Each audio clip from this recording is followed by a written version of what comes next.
Good morning, সুপ্রভাত। আজকের কথায় কথায় আলোচনা করব ঈশ্বরের কাছে আমরা কতটা কৃতজ্ঞ থাকা উচিত আমাদের।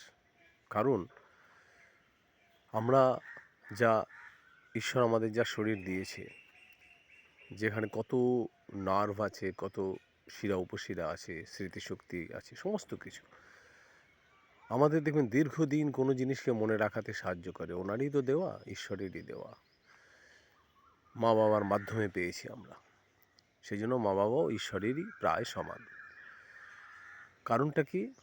দেখবেন আমরা সাঁতার শিখি বা সাইকেল চড়া শিখি, হয়তো দীর্ঘদিন অভ্যাস নেই।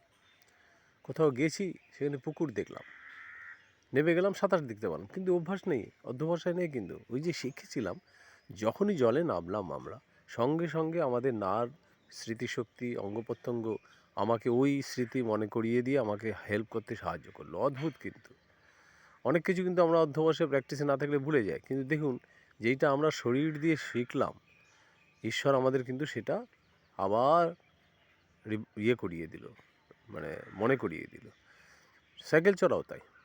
দেখবেন অনেক দিন সাইকেল চড়েন না, কিন্তু হয়তো দেখা হলো 20 বছর পর আবার সাইকেল নিয়ে বেরোলেন, আপনি কিন্তু ভুলবেন না, আবার চালাতে পারবেন। ওই যে 20 বছর আগে শিখেছিলেন বা চালাতেন, সেইটাই কিন্তু আপনাকে আবার চট করে মনে করিয়ে দিল।